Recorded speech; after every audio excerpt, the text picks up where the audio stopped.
Bonsoir à toutes et à tous. Merci d'être avec nous sur France 3 Pays de la Loire et bienvenue à Avrier, près d'Angers, pour ce nouveau débat des législatives consacré donc au Maine-et-Loire, un département que vous connaissez bien. Yves Trécadurand, bonsoir. Bonsoir. Journaliste politique au Courrier de l'Ouest, partenaire de cette émission. Pendant près d'une heure, 4 candidates et 1 candidat vont débattre sur ce plateau des thèmes qui font vos priorités, la santé, le pouvoir d'achat et l'éducation. Avant de les accueillir ici dans un instant, on va regarder ensemble les forces en présence, la photographie politique ici dans le Maine-et-Loire. C'est signé Vincent Rénal.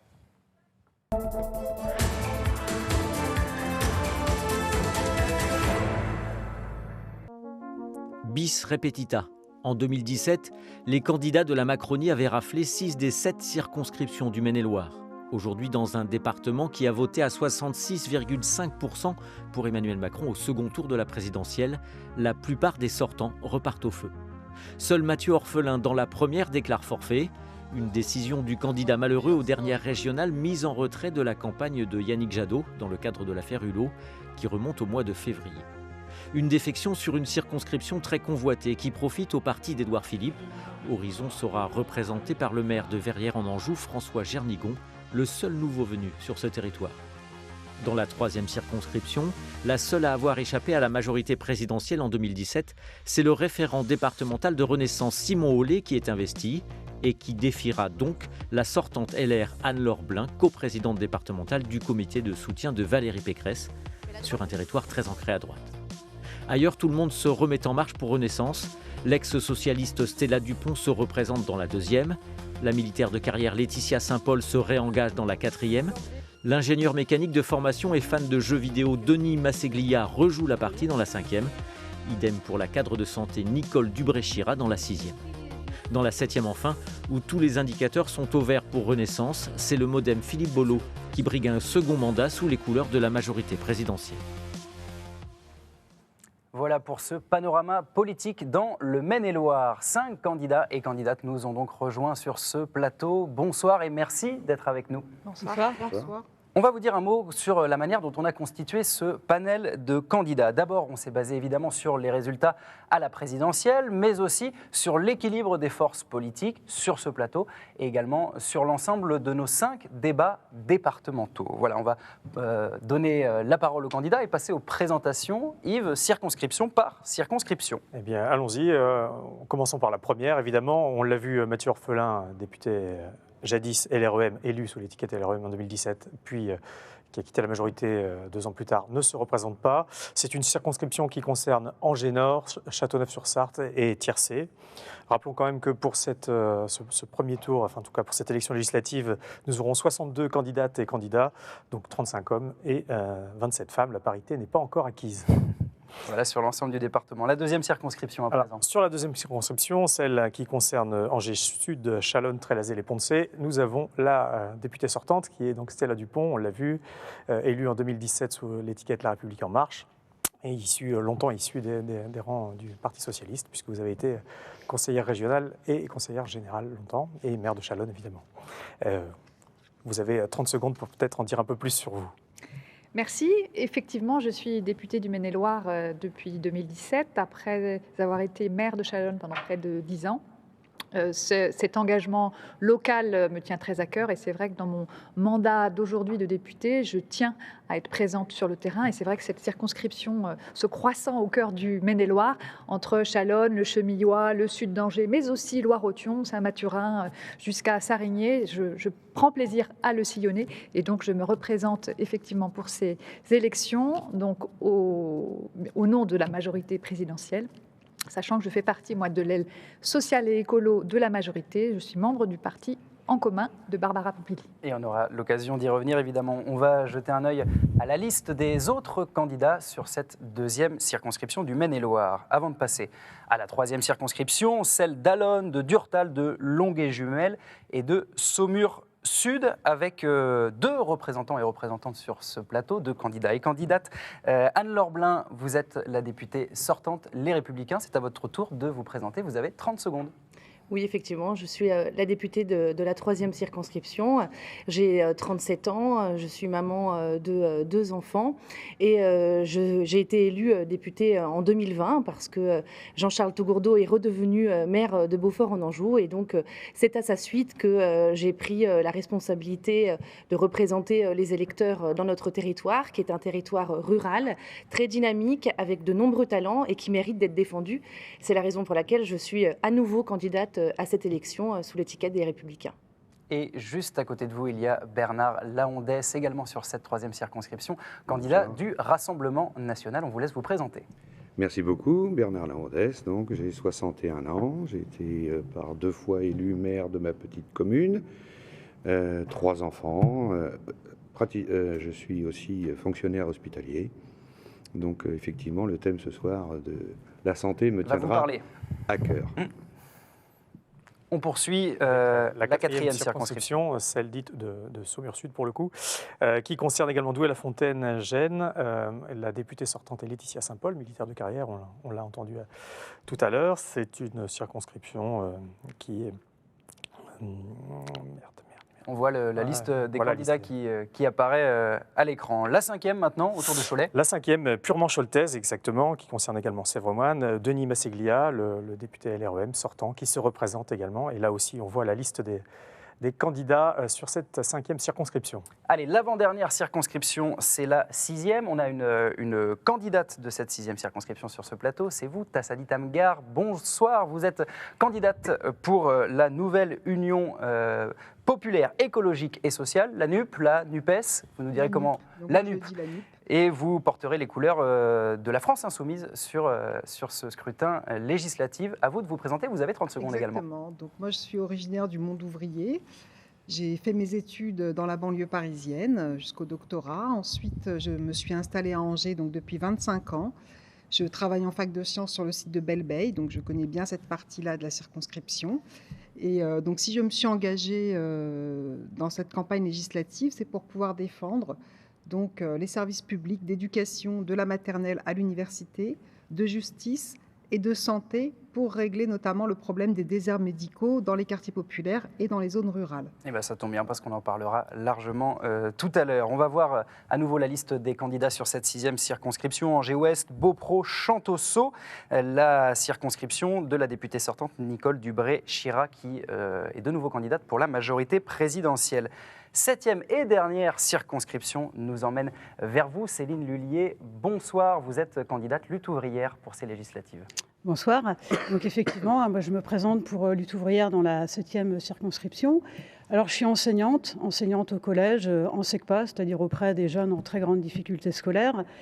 Moi je me suis engagée en 1995, portée et enthousiasmée par le mouvement de grève qu'il y avait eu à l'époque, et qui avait d'ailleurs obligé le gouvernement Juppé à remballer une des nombreuses réformes des retraites d'ailleurs qu'on a eues.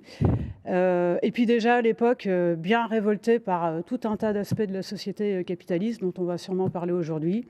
Et effectivement, moi je me présente pour défendre le camp des travailleurs et pour dire que si les travailleurs, ils faisaient fonctionner la société pour eux, ça se passerait bien autrement qu'aujourd'hui on vit dans un monde complètement inhumain et on va droit dans le mur. Merci Céline Lhuillier. Sur la 7e circonscription, celle du député sortant Modem Philippe Bolo, vous apercevez la liste des candidats sur cette dernière circonscription du Maine-et-Loire. Alors avant de commencer ce débat à proprement parler, on voulait vous poser à chacune d'entre vous une question un petit peu plus politique, Yves. Tout à fait.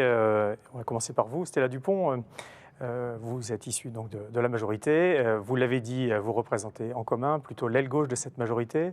On voit qu'en Maine-et-Loire, l'aile droite a été un peu privilégiée avec une circonscription qui a été confiée à Horizon, le parti d'Édouard Philippe, et le maire d'Angers, qui est le secrétaire général de ce parti, qui a été nommé ministre délégué aux collectivités territoriales. Est-ce que vous avez l'impression qu'en Maine-et-Loire, la majorité penche plus à droite qu'à gauche ?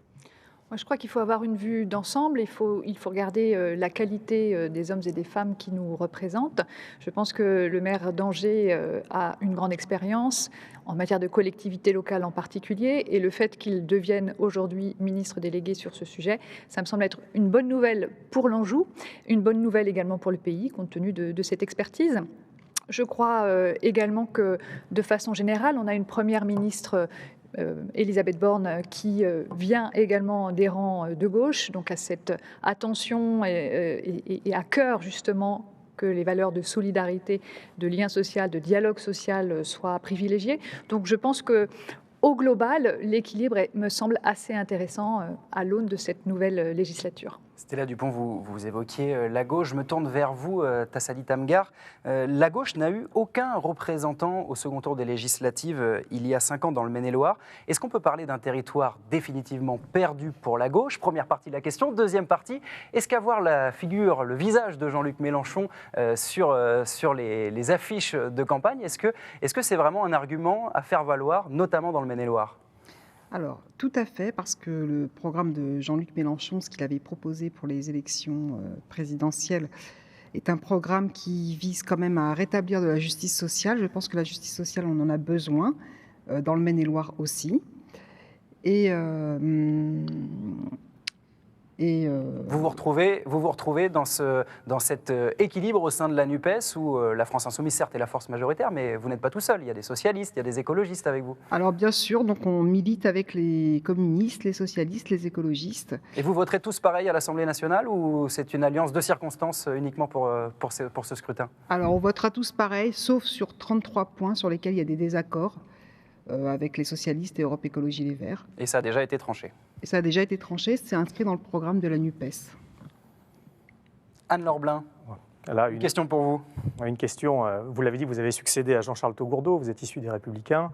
On a vu qu'à la présidentielle, ça avait été particulièrement compliqué. On voit également que pour les législatives en Maine-et-Loire, ça a été difficile. Pour la première fois, il n'y aura pas de candidat dans la 7e circonscription. Sur la 2e, Maxence Henry, qui avait accepté l'investiture, s'est finalement ravisé en disant « si c'est pour perdre, à quoi ça sert ?»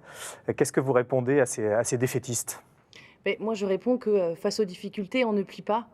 Et j'entends les Français, j'entends les électeurs. Moi, je suis en permanence depuis mon élection sur le terrain. Je vais à la rencontre des uns et des autres. Et ce qu'ils me disent, c'est qu'il faut qu'on continue à se battre. Et les derniers résultats ont démontré que la droite avait toute sa place dans les débats politiques.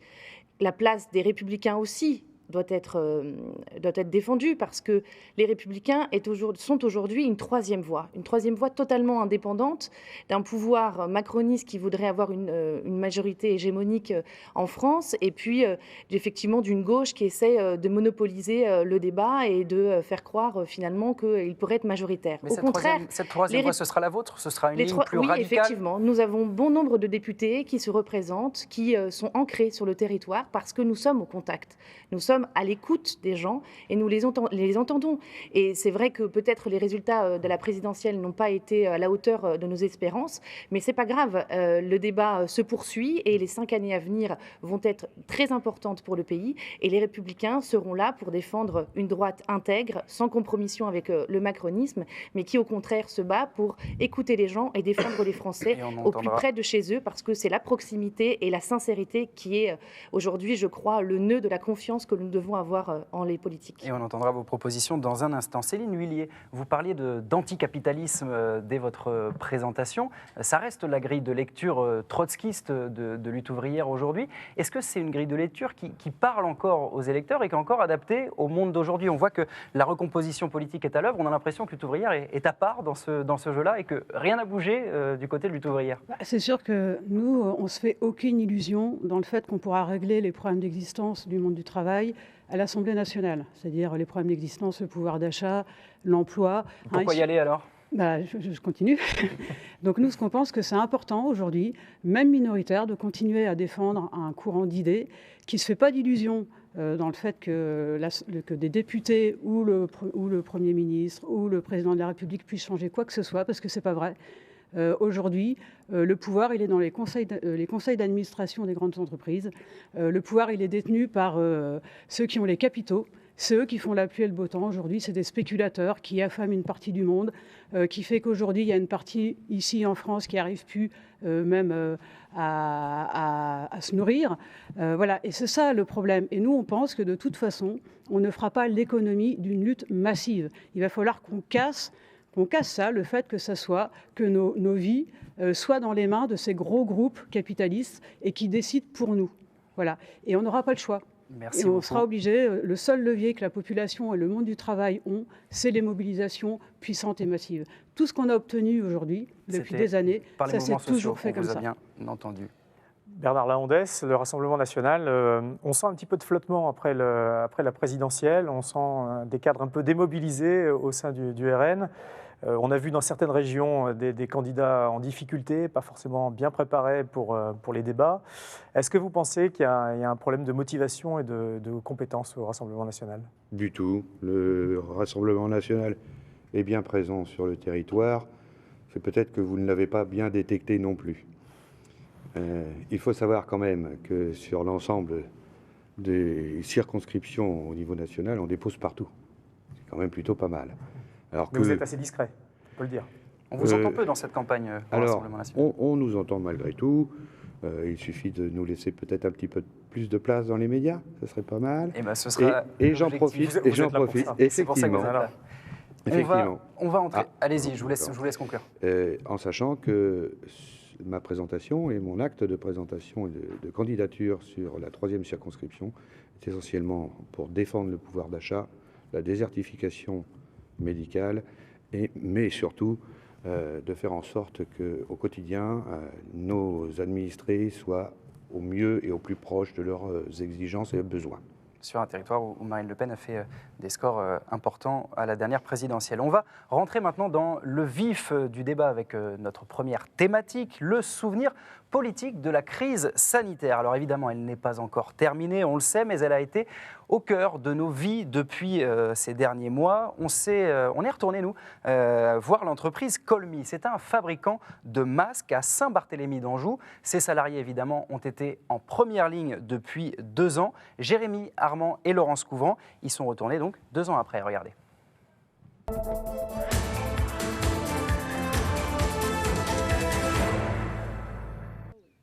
Nous sommes le 31 mars 2020. Le pays est confiné et découvre la pénurie de masques. Le président de la République, Emmanuel Macron, se déplace dans cette usine du groupe Colmy, le premier producteur français de masques. 2 ans plus tard, ce site est capable de produire 1 milliard de masques par an.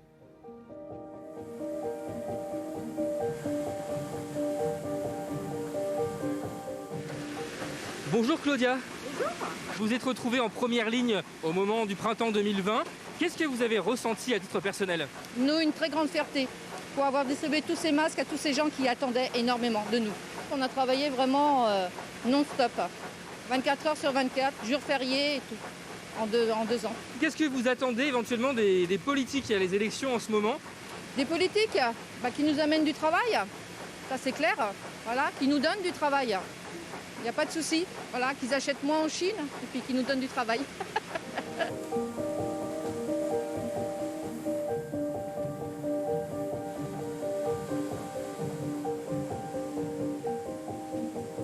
Monsieur Ollier, donc vous êtes le directeur général de Colmy Open. Vous avez vécu en première ligne la crise du Covid et ici, beaucoup de choses ont changé. Oui, en effet, nous avons investi 12 millions d'euros et doublé le parc machine de nos masques médicaux. Ici, nous n'avions pas de machine de masques. Comme vous le voyez maintenant, il y en a 5 qui sont alignés. Certaines collectivités ont recommencé à acheter des masques asiatiques. On a beaucoup parlé de la souveraineté économique. Est-ce que vous vous sentez assez soutenu aujourd'hui ? Oui et non. On a pu constater en effet que l'attrait des productions françaises était fort pendant la crise, que cette dynamique a un peu disparu.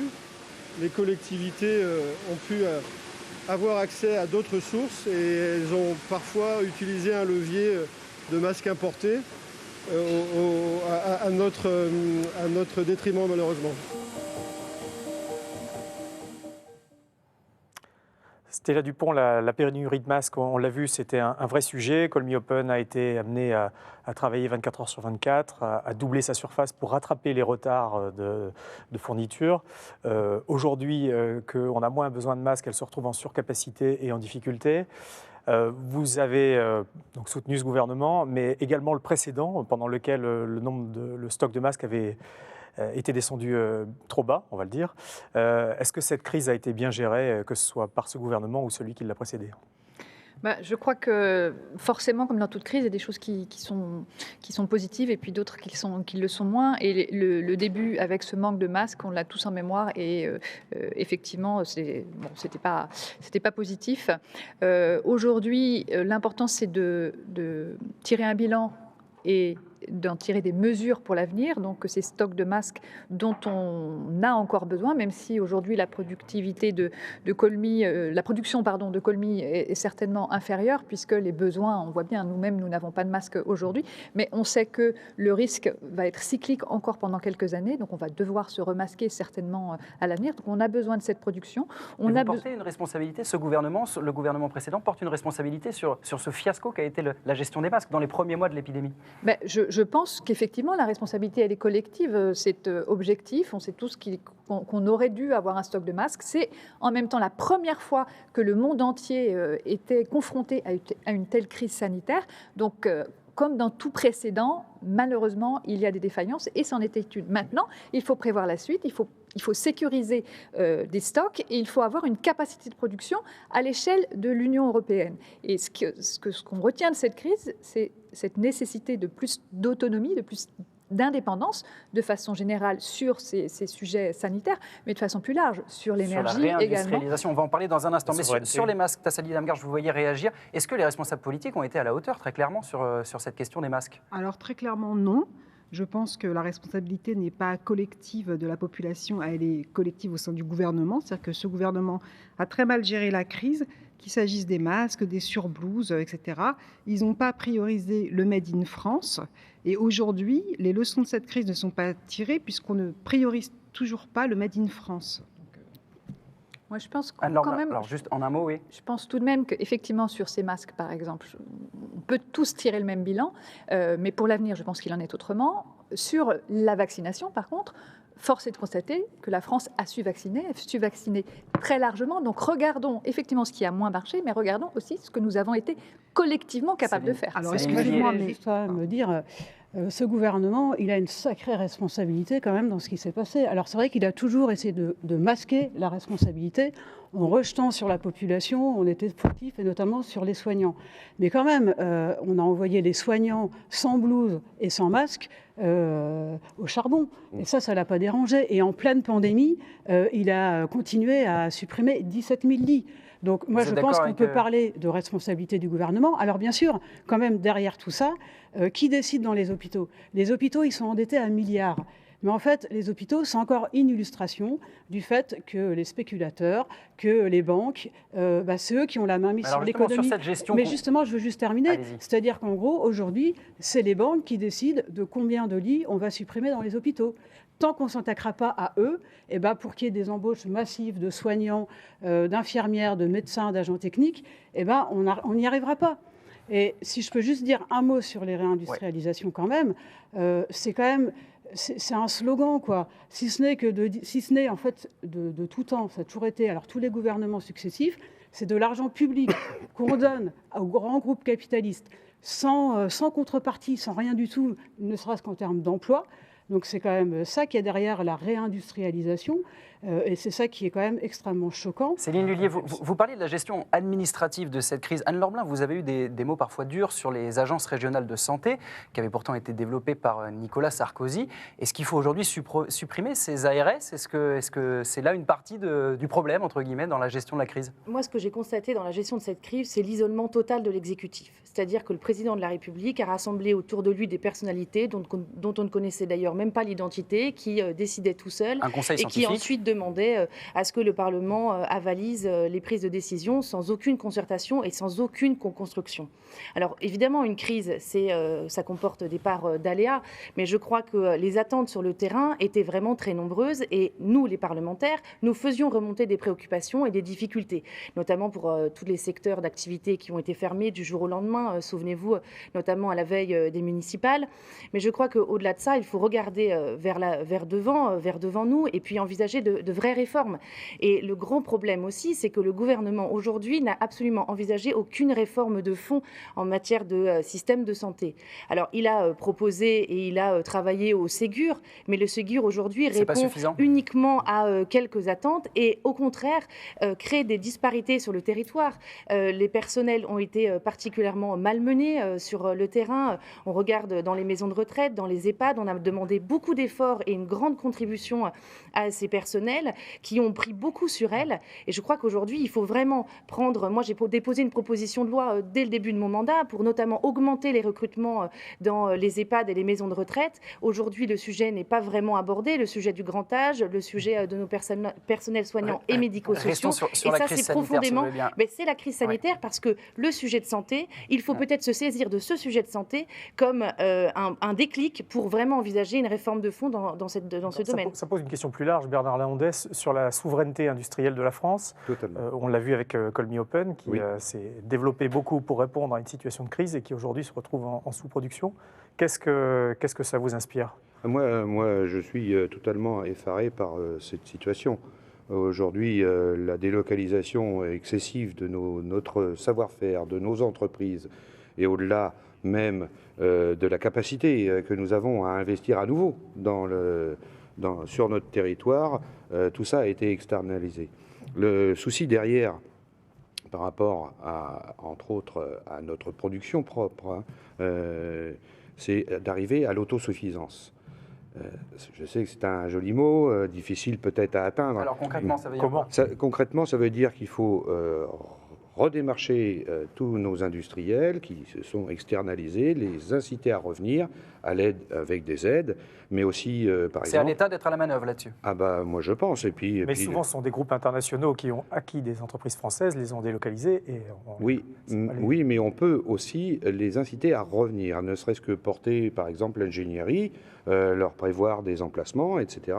Ça, c'est faisable. Ça veut dire subventionner le retour de l'industrie ? Il va falloir à un moment donné y penser. Je voyais réagir je reviens quand même à ce que Madame disait tout à l'heure. Effectivement, nous avons des fleurons, nous avons cette merveilleuse entreprise Colmy qui fabrique des masques.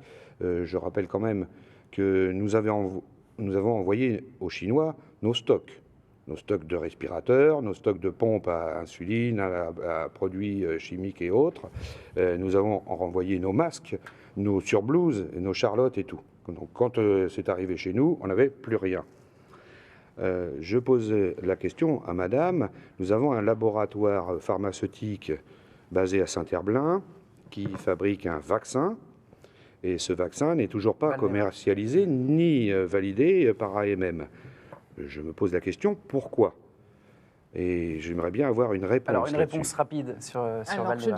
Je ne suis pas spécialiste, bien entendu, de la filière médicaments, mais en France, nous sommes extrêmement scrupuleux en matière d'autorisation de mise en marché de médicaments. Et je pense que si les autorités n'ont pas encore autorisé, c'est peut-être parce que l'ensemble des conditions requises ne sont pas encore atteintes. Donc, au Royaume-Uni, pourtant, le marché a été vendu au Royaume-Uni, qui a accepté ce vaccin au détriment de la France. C'est ce que je vous indique, c'est-à-dire qu'on est l'Arabie Saoudite. C'est ce que je vous indique, c'est-à-dire qu'on est extrêmement prudent et les Français sont attachés à cette prudence. Vous connaissez notre histoire vis-à-vis du vaccin. Il faut prouver qu'il y a une qualité irréprochable et je pense que c'est de bon ton que de veiller justement à ce caractère irréprochable. J'aimerais aussi revenir sur les sujets nombreux qui ont été abordés par les uns et les autres.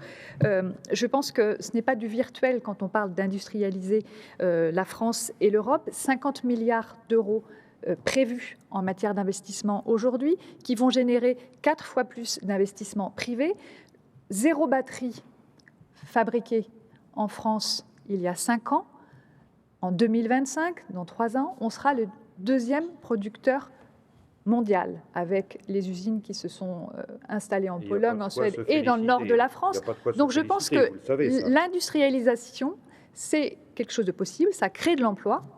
Il faut réunir, bien entendu, les conditions, y compris en termes d'installation sur le terrain et les élus locaux, en lien avec l'État. Et les efforts sont faits, on vous a bien entendu. Juste un mot, Tassélie Lengard, vous vouliez prendre la parole très rapidement, après on passe à la thématique suivante, si vous plaît. Très bien. Donc moi, je voudrais quand même rappeler qu'on a redécouvert l'hôpital public pendant la crise Covid, mais que cet hôpital était déjà en crise depuis 1 an. Il y avait des grèves dans les hôpitaux, donc dues aux mesures prises par le gouvernement Macron pendant 1 an. Et je rappelle qu'au jour d'aujourd'hui, on est aussi en grève à l'hôpital d'Angers parce qu'on ferme des lits en pédiatrie. 1 lit sur 5 est fermé, c'est autant de places en moins pour les enfants du département.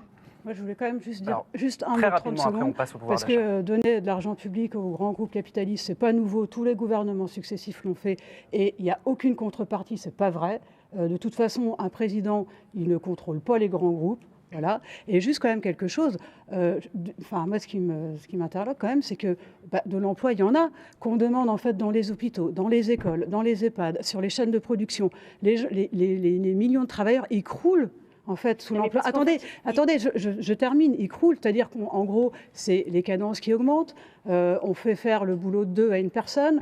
Faut être multitâche, faut être multipolyvalent, etc. Donc ce qu'il faudrait, c'est se partager le travail entre tous. Non mais ça, vous savez très bien que ça ne fonctionne pas. C'est une vieille lubie de la gauche, mais qui ne fonctionne pas. Au contraire. Attendez, je termine. Il faudrait se partager le travail entre tous, sans diminution de salaire, forcément avec des salaires corrects. Oui, mais ça n'existe pas. L'argent magique n'existe pas. En revanche, la valeur Votre temps de parole, je rappelle que le temps de parole est décompté et on ne pourra plus vous entendre sur la suite. Donc on va avancer, mesdames, messieurs, s'il vous plaît. On va passer à la deuxième thématique de cette émission, c'est le pouvoir d'achat et c'est votre priorité numéro 1, un thème qui a animé, on s'en souvient évidemment, la campagne présidentielle et pour cause, l'inflation frôle désormais les 5%. Résultat, les Français sont nombreux à devoir trouver des astuces pour préserver un petit peu leur porte-monnaie, notamment en zone rurale, à la pompe à essence par exemple. Illustration à Mazé-Milon, ça se trouve à une demi-heure d'Angers et c'est là que se sont rendus Jérémy Armand et Laurence Couvrant.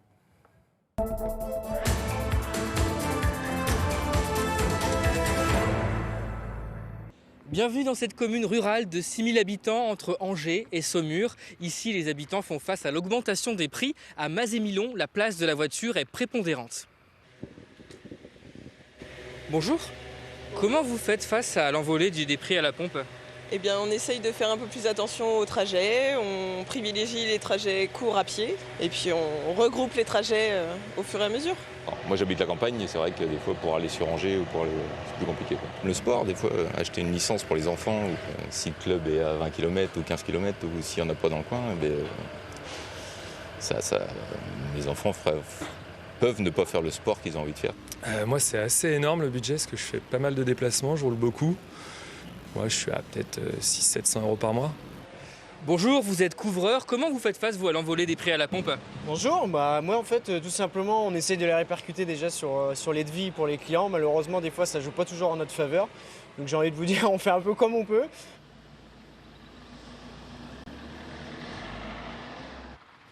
Autre solution face à la vie chère, les magasins de déstockage qui se multiplient en zone rurale, comme celui-ci spécialisé dans le jardinage et le bricolage. Vous faites attention quand vous faites vos courses en ce moment avec l'inflation ? Assez, oui, parce que les retraites sont pas tellement... Elles n'ont pas augmenté beaucoup. Hein. Comment vous faites alors ? On jardine, beaucoup à la maison, et puis on fait un petit peu de légumes pour les enfants. Damien, vous êtes le gérant de ce magasin de déstockage qui vend depuis 8 ans notamment des invendus. Comment ça se matérialise pour vous, la problématique du pouvoir d'achat ? Alors ça se matérialise par le fait qu'on ait de plus en plus de clients qui viennent, qui cherchent vraiment la bonne affaire, que ce soit pour des produits type bricolage, pour le végétal, et qui viennent en plus grand nombre, mais qui par contre peut-être achètent un petit peu moins qu'auparavant. Donc vous le voyez, des nouvelles stratégies d'achat face à la problématique du pouvoir d'achat très présente dans cette élection législative. Cette question du pouvoir d'achat, donc le gouvernement promet une loi pour cet été. Anne-Laure Blin, chez les Républicains, quelle est votre ligne de conduite ? Qu'est-ce que vous préconisez ? Est-ce que vous allez voter ce projet de loi à l'Assemblée ? Ce qui est certain, c'est que je voudrais déjà réagir par rapport à votre reportage, parce que c'est à Mazé, une commune au cœur de ma circonscription, et c'est exactement tout ce que l'on entend sur le terrain. Moi, j'ai dénoncé cette difficulté que l'on vit à la campagne, alors que la session parlementaire prenait prenait sa fin en février. Et à ça, les députés de la majorité m'ont répondu, mais vous savez, pas de problème, il y a des transports en commun et des voitures électriques. Alors je suis bien d'accord que peut-être vous avez projeté dans la majorité de relocaliser les filières de batteries, mais aujourd'hui à la campagne, sur le projet de loi, chèque alimentation, bouclier tarifaire, baisse durable du prix de l'énergie, est-ce que ça, vous signez? Les prix de l'énergie, là on parle de la manière dont on se déplace à la campagne. À la campagne, on a besoin de notre voiture. Le reportage l'a bien dit, pour travailler, justement, pour se déplacer, pour les enfants, on a indéniablement besoin de la voiture. À ça, vous avez un gouvernement qui a augmenté drastiquement les taxes. Aujourd'hui, le diesel est à un taux beaucoup plus élevé que l'essence. D'ailleurs, tout le monde le voit à la pompe à essence. Donc je crois qu'au contraire, il faut, au lieu d'une politique de chèque, avoir une baisse drastique des taxes pour que les Français puissent enfin vivre de leur travail. Et en matière de pouvoir d'achat, aujourd'hui, ce qu'il faut, c'est qu'il y ait une vraie différence entre les revenus du travail, avec les gens qui se lèvent le matin, qui fournissent un effort, qui ont du mérite à se lever pour travailler, et aujourd'hui des gens qui vivent finalement des revenus de l'assistance, parce qu'un filet de sécurité n'est pas une rente à vie. Il faut vraiment valoriser le travail, pas de politique de chèque, mais une politique de mérite, et on doit pouvoir vivre de notre travail, ça c'est fondamental. Jean-Luc Mélenchon avait proposé pendant la campagne présidentielle de bloquer les prix des produits de première nécessité. Oui. Est-ce que vous êtes toujours sur cette ligne-là? Est-ce qu'il y a un accord au sein de l'ANUP? Oui, tout à fait. Donc nous bloquerons les prix de 150 produits de première nécessité, ainsi qu'une baisse de la TVA sur ces produits. Et pour le carburant, nous aurons donc le gazole limité à 1,40 € maximum le litre. J'aimerais revenir sur ce que vous disiez, Madame Dupont, sur Elisabeth Borne qui serait de gauche. Il me semble que donc, cette première ministre qui a changé le régime d'allocation de chômage de telle sorte que 1 million de personnes y perdent, lors de son discours, de son entretien inaugural de Premier ministre, donc n'a même pas évoqué la question des salaires. Donc le pouvoir d'achat, il est bien là, c'est bien le salaire réel, c'est-à-dire le salaire nominal, ramené à l'inflation. Alors nous, donc il faut augmenter le SMIC, c'était la proposition de Jean-Luc Mélenchon. Ce que nous proposerons, c'est d'augmenter le SMIC, donc non pas à 1 400, mais à 1 500 €. Nous proposerons un dégel des salaires et des pensions, donc pas une seule pension de retraite en dessous du SMIC. Céline Lhuillier, pardon, dernière mesure, allez-y. Oui, et donc pas une seule pension de retraite en dessous du SMIC pour une carrière complète. Et pour une carrière non complète, ce sera 1 063 € la garantie d'autonomie. Céline Lhuillier, vous signez aussi, vous, là-dessus, sur ces mesures? Je voulais juste quand même dire quelque chose. C'est que moi, ça me choque quand même de présenter. Alors c'est vrai que la droite, vous tapez, pas que la droite, mais vous tapez souvent sur les assistés et les pauvres. Les premiers des assistés, les premiers des assistés quand même aujourd'hui, c'est quand même les gros groupes capitalistes qui reçoivent à fond perdu, on gave les actionnaires et les grands groupes d'argent public. Après, concernant effectivement le pouvoir d'achat, c'est vrai que c'est une question qui est cruciale. Et moi, je pense qu'en fait, il faudrait augmenter les salaires. Il faudrait qu'aujourd'hui, il n'y ait pas un salaire en dessous de 2 000 €. Alors, les salaires, les pensions et les allocations.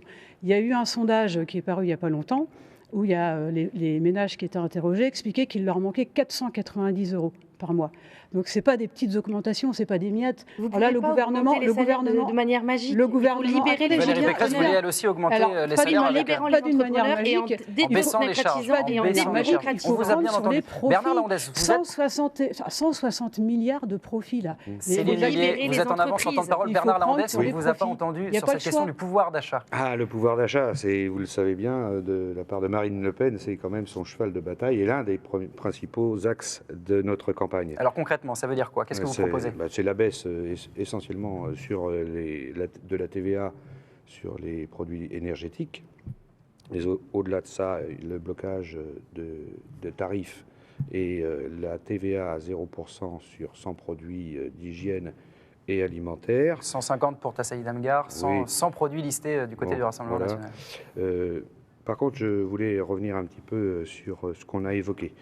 Aujourd'hui, on saucissonne. Alors, on saucissonne l'énergie, on saucissonne le pouvoir d'achat, on saucissonne la santé, etc. Moi, ce que je fais sur la 3e circonscription et au-delà, parce que je le vis, la solderie que vous avez montré tout à l'heure, j'y vais, moi.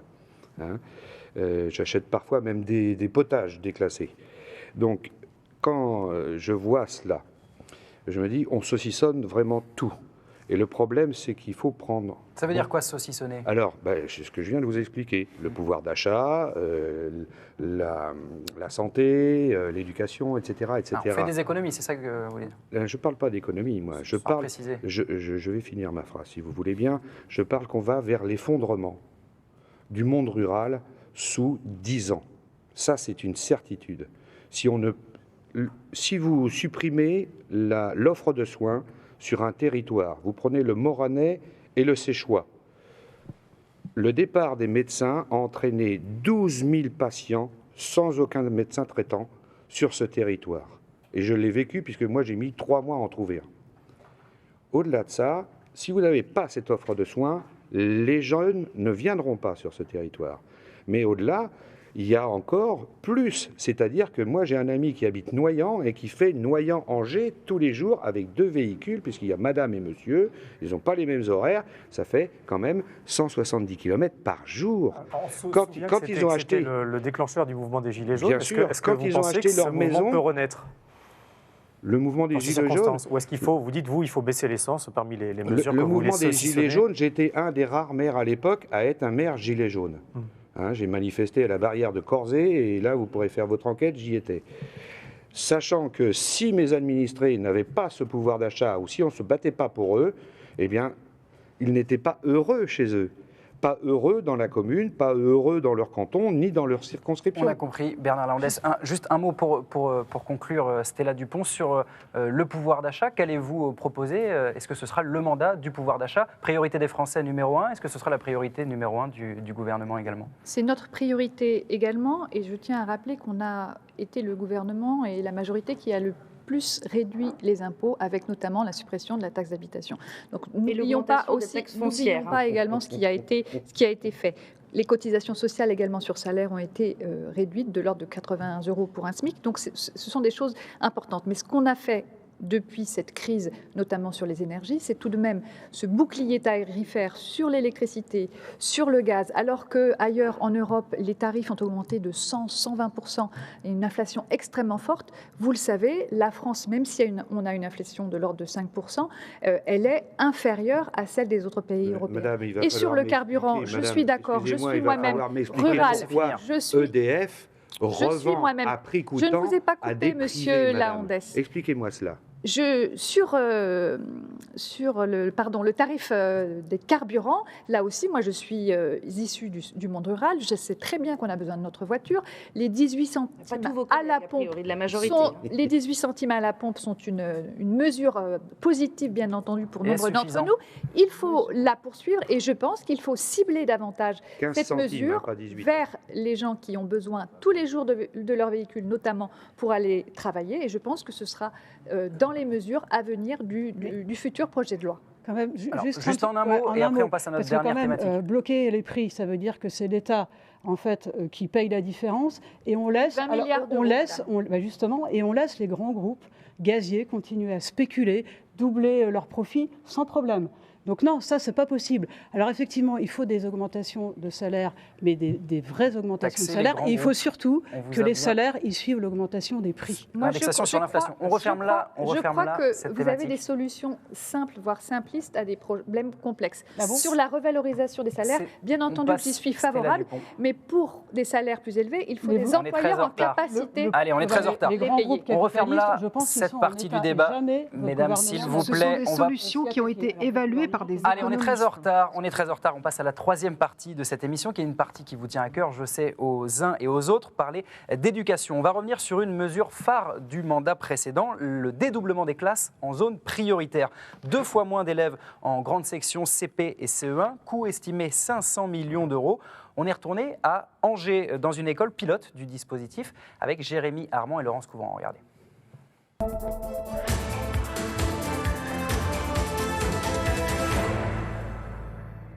Bienvenue dans le quartier populaire de Montplaisir à Angers, 60% de logements sociaux. Et dans cette école, les classes sont dédoublées en grande section CP et CE1. Qu'en pensent les principaux intéressés? Je vais leur demander.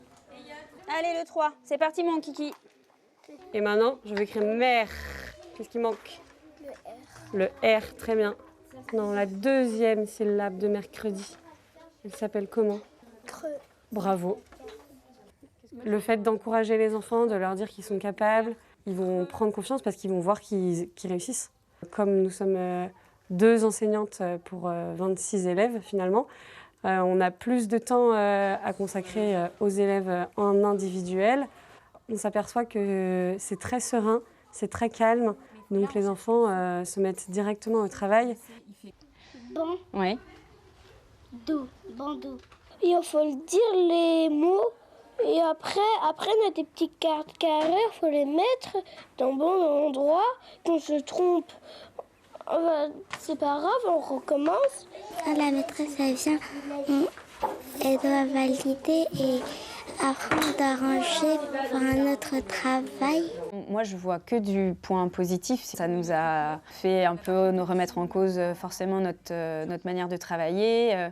C'est une manière de travailler différente, plus proche des élèves.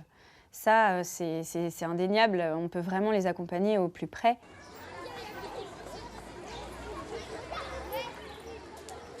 Mon fils, avant, il me disait quand je veux m'exprimer, j'arrive pas, je suis timide. Mais là, il y a, je pense, 10 personnes, ou pas trop. Mais il me dit que je parle ce que je veux, je m'exprime bien. Si je n'ai pas compris, je dis à la maîtresse, voilà, j'ai pas compris. Voilà, pour moi, c'est mieux. Vu que le professeur elle a plus de temps pour chaque élève, elle a plus de temps justement pour voir la difficulté des autres. Donc voilà, c'est mieux pour les enfants, je trouve. Ça a été à l'école aujourd'hui? Oui, mais la maîtresse n'était pas là aujourd'hui. Ah oui. Alors, on entend les parents qui disent les classes dédoublées, c'est mieux pour les enfants. Est-ce que c'est un avis que vous partagez les uns les autres, Anne-Laure Blin, par exemple? Bien sûr que les classes dédoublées, c'est mieux pour les enfants. Mais simplement, ce qui s'est passé sous ce quinquennat, c'est qu'on a dédoublé dans des zones prioritaires, donc dans les villes, mais on a abandonné les zones rurales. Et dans des classes en ville qui sont à 12, nous, on a, et je prends encore l'exemple, il y a quelques semaines de Durtal, qui voit son effectif baisser à 22 ou 23 élèves, qui voit une fermeture de classe à la campagne, alors que si elle avait été à Angers, dans un quartier d'Angers, il y aurait eu un dédoublement de classe. Donc aujourd'hui, il y a une vraie inégalité, une couverture territoriale inégale. Il faut qu'on ait le temps et de faire un tour un de oubli table des sur zones cette rurales. question. Céline L'Huillier, les classes dédoublées, Alors, vous êtes pour? De toute façon, effectivement, ça n'a pas pu se faire partout parce que ça s'est fait à moyen constant. Donc, c'est-à-dire qu'ils ont pu dédoubler dans certains coins, donc ce qu'ils ont pris d'un côté, ils l'ont mis dans l'autre. Mais ça, ces classes dédoublées, ça fait des années et des années. Moi, je suis enseignante qu'on le réclame parce qu'on sait bien que de toute façon, pour plein d'élèves, l'apprentissage est plus simple. Sauf qu'aujourd'hui, c'est tout le contraire. Et même en pleine pandémie, l'État, il a continué à sucrer des moyens partout. Et dans l'éducation nationale, comme dans la santé, eh ben ça explose. Ça explose de partout. Parce qu'il manque de profs, il manque de surveillants, donc il plus manque de moyens pour d'infirmières, l'éducation voilà. nationale. Bernard Laondès, plus sur de les classes moyens, mais ça veut dire quand même... Je rejoins Madame à mes côtés. Effectivement, si on est en dessous du seuil de 24 sur le monde rural, ça y est, c'est fini. Hein.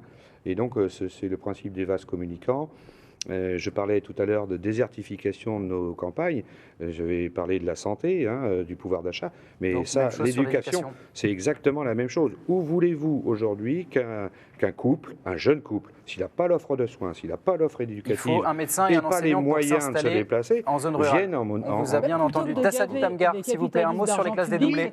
Vous êtes pour sur les classes dédoublées, donc nous sommes bien sûr pour une diminution des effectifs par classe. On voudrait arriver à la moyenne européenne qui est de 19 élèves par classe et 15 élèves dans les lycées professionnels. Et il faut savoir quand même que depuis 2007, on a une école qui est fermée par jour et que le RASED a été diminué d'un tiers. Donc pour aider les élèves en difficulté, les recrutements d'enseignants pour 160 000 enseignants pour 5 ans. Plus 160 000 enseignants. Est-ce qu'on entend parler de recrutement massif avec le nouveau ministre de l'Éducation nationale? Est-ce qu'il y aura plus d'enseignants dès la rentrée prochaine? L'école va mal. On souhaite réformer en profondeur l'école en partenariat. Vous avez dit l'avoir fait durant ce quinquennat. Avec les enseignants, les familles ainsi que les élus locaux. C'est une de nos priorités. Le dédoublement des classes, c'est une formidable mesure, cela a été dit. La limitation du nombre de à 24 élèves, effectivement, elle est inégale puisque la France est diverse. La limitation à 24 élèves par classe, le nombre d'élèves moyens en Maine-et-Loire, c'est 22,8 élèves. Donc je crois que l'importance des classes, on le sait, moins il y a d'élèves, plus la qualité d'enseignement est au rendez-vous. La démographie fait que nous avons plus de professeurs qu'hier et c'est important de le... C'est quasiment la fin de cette émission. Dernier exercice que l'on vous demande, c'est un exercice de synthèse car la question c'est pour ou contre. On va vous poser plusieurs questions, vous n'avez le droit d'y répondre que par oui ou par non, pour ou contre. Et on commence par une question qui vous concerne, celle de l'introduction de la proportionnelle aux législatives. C'est une question évidemment qui vous concerne directement les uns les autres. Pour ou contre la proportionnelle à la législative? Bernard Laondès. Oui, j'imagine. Oui, forcément, puisqu'elle est inscrite à notre programme avec le RIC aussi. À côté de vous, Tassaït Amgar, pour ou contre? Pour. Vous êtes pour. Anne-Laure Blin, introduire de la proportionnelle? Il faut que les électeurs se sentent représentés. Effectivement, la proportionnelle peut être une idée. Le gouvernement l'avait entamée, mais malheureusement n'est pas allé jusqu'au bout. Ça n'a pas été fait. Mandat. Ce sera le cas dans le mandat à venir. Il y aura de la proportionnelle aux prochaines législatives? J'y suis favorable également. Pour vous, oui, même si c'est une question qui est vraiment très secondaire. C'est une question secondaire, une peut-être plus prioritaire. La retraite à 65 ans, c'est pareil, je sais que c'est une question qui fait beaucoup débat. Pour ou contre la retraite à 65 ans? On commence par vous, Tassaït Amgar. Alors nous sommes contre, puisque nous sommes pour la retraite à 60 ans. Retraite à 60 ans. À côté de vous, Bernard Laondès. Absolument contre, tout à fait. Vous avez parlé tout à l'heure. On reste à la retraite à 62 ans. Qu'est-ce que vous proposez? À nous, on est sur 62 ans, oui, tout à fait. Et on parlait justement du manque d'infirmiers, par exemple. Il y a 60 000 infirmières. On a entendu, c'est le jeu, c'est le pour ou contre Bernard Laondès. C'est le jeu du pour ou contre. Oui. Pour financer le système des retraites, il faut remettre la France au travail et donc retrouver des actifs, retrouver des gens qui travaillent pour augmenter les retraites aussi qui sont très faibles aujourd'hui. On vous a entendu, Céline, pour ou contre la retraite? Je suis pour la retraite à 60 ans et ça ne se jouera pas à l'Assemblée nationale, ça se jouera dans la rue. Et une dernière question. Et moi, je suis vous ai pas demandé, évidemment. On sait que Emmanuel Macron veut la retraite à 65 ans. Pour protéger notre système de retraite par répartition, je suis pour le progrès social, pour augmenter la retraite et faire en sorte que notre système soit financé. Vous avez voté pour la retraite à 65 ans. Pour ou contre l'augmentation du SMIC, Anne-Laure Blin? Non, je crois que c'est une fausse bonne information. Contre. C'est pour ou contre Bernard Laondès? Non. Contre l'augmentation du SMIC? Oui. Pour, bien sûr. Et à ma droite, Stella Dupont. Pour la négociation sociale, salariale, patronale et salariale, et pour une augmentation des salaires. Pour une augmentation du SMIC, mais pas avec un salaire et des allocations et des pensions en dessous de 2 000 € et que ça soit indexé sur l'inflation. On vous a entendu. Merci d'avoir joué le jeu. Je sais, difficile de se pour ou contre. Pour terminer cette émission, on a demandé à notre politologue Arnaud Leclerc, enseignant-chercheur en sciences politiques à l'Université de Nantes, quels étaient les enjeux pour ces législatives dans le département du Maine-et-Loire. On l'écoute. Le Maine-et-Loire, c'est évidemment un département qui a un ancrage politique plutôt à droite, historiquement, sauf peut-être autour de l'agglomération d'Angers. Mais rappelons qu'en 2017, la majorité d'Emmanuel Macron avait gagné 6 circonscriptions sur 7, ce qui était un exploit, et ce qui fait qu'aujourd'hui, on est très largement confronté à une situation où les députés sortants se représentent, à l'exception de la première circonscription, qui est très intéressante, c'est celle où Mathieu Orphelin avait été élu en 2017, et Mathieu Orphelin ne se représente pas, si bien qu'on a une situation très ouverte entre un candidat du parti Horizon, d'Édouard Philippe, et qui présente une proximité importante avec le maire d'Angers, et de l'autre côté, un candidat de l'Union de la gauche, situation ouverte, incertaine, qui va être extrêmement intéressante pour tous. En revanche, pour les autres circonscriptions, on peut dire qu'on est dans une situation de reconduction des sortants qui sont en situation très favorable, y compris pour la candidate des Républicains, Anne-Laure Blin, qui, la dernière fois, c'était une élection de Jean-Charles Taugourdeau, qui était la figure majeure, mais elle a pris la suite, et donc elle se trouve dans une situation où, normalement, elle devrait être conduite sans difficulté. Voilà, c'est avec l'œil d'Arnaud Leclerc que se referme cette émission. Merci à tous les 5 d'y avoir participé. Merci Yves Trécadurand. Merci également. On suivra évidemment la campagne dans les colonnes du Courrier de l'Ouest. Cette émission sera disponible également sur votre site internet en replay évidemment. Et sur le site internet de France 3 Pays de la Loire. Vous connaissez l'adresse pdl.france3.fr. On se retrouve la semaine prochaine pour parler de la Mayenne et de la Loire-Atlantique. Très bonne soirée à toutes et à tous.